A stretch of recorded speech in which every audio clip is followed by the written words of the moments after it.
Bonjour Alain Goudet. Bonjour Jean-Philippe. Alain Goudet, vous êtes directeur général adjoint du numérique Neoma Business School. Alain Goudet, ChatGPT, intelligence artificielle générative, c'est dans toutes les têtes, c'est dans tous les débats, peut-être même un peu trop. On se demande parfois s'il n'y a pas un peu de promotion faite par les acteurs qui ont intérêt à ce qu'il y ait une promotion qui soit faite autour de ces sujets.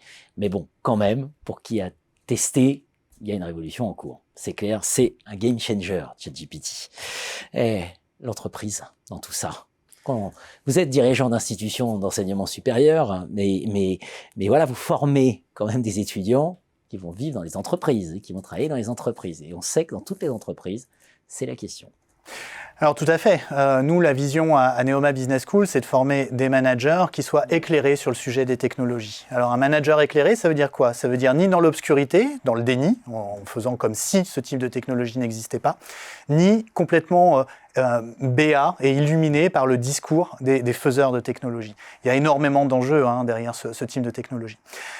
Le constat, c'est quoi? Le constat, c'est qu'on le voit déjà dans un certain nombre de prises de décision sur des très grands groupes, et j'ai par exemple en tête un groupe de médias mondial. Finalement, le diagnostic, c'est un outil comme ChatGPT me permet de réaliser un certain nombre d'opérations automatiquement, en tout cas avec moins de ressources humaines, et donc par conséquent j'envisage un certain nombre de licenciements.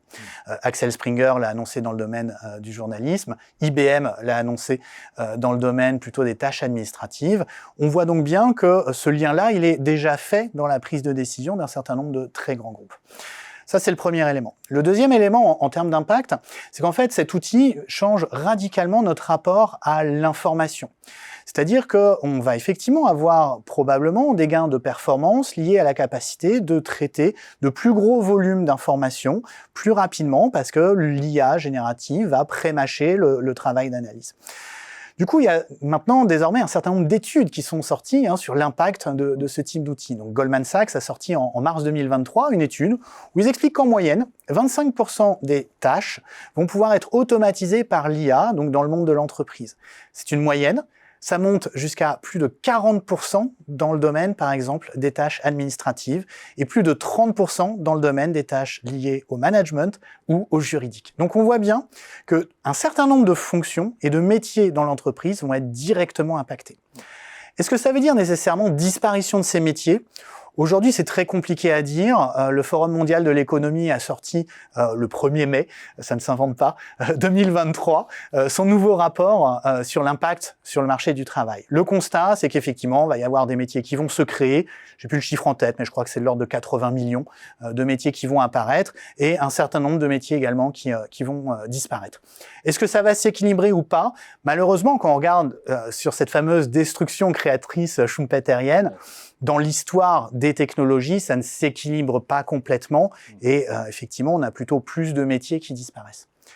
Du coup, ça signifie que tant pour les entreprises que les établissements d'enseignement supérieur, il y a un énorme enjeu de formation sur ces sujets-là parce qu'il faut aller vers un bon usage de ces outils.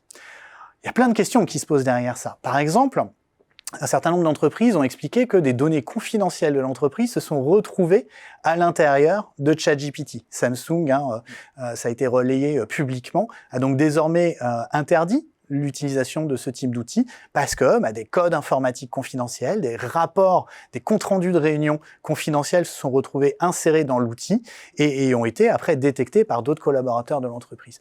Beaucoup d'entreprises aujourd'hui prennent ce type de décision par vigilance sur la sauvegarde des données confidentielles et des données privées. Donc on voit bien que les questionnements dans le monde de l'entreprise sont absolument énormes. Ça va du changement de pratique métier. On a Undies qui a fait sa première campagne marketing et communication utilisant de la génération d'images par l'IA. On va regarder parce que ça donne en termes de résultats. Là, c'est le prof de marketing qui parle. Mais on voit bien que du coup, le processus créatif lui aussi va être assez fortement impacté puisqu'on peut générer énormément de visuels de manière manière complètement automatisée.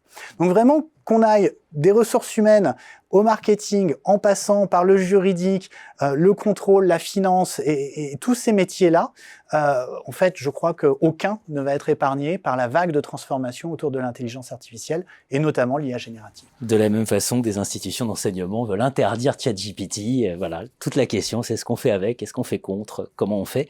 Ce qui est sûr, c'est que de toute façon, c'est une transformation radicale. Et donc, il est urgent d'en prendre conscience et de se poser les bonnes questions, j'allais dire, de poser les bons prompts. Exactement, c'est clairement une innovation de rupture, ça change énormément de choses, tant au niveau individuel, dans son rapport à l'information, à la connaissance, qu'au niveau organisationnel, on vient d'en parler sur l'entreprise, voire au niveau sociétal, sur toute la question de la vie privée ou du droit d'auteur, il y a énormément de sujets qui se posent. Merci Alain Goudet. Je vous en prie, merci Jean-Philippe.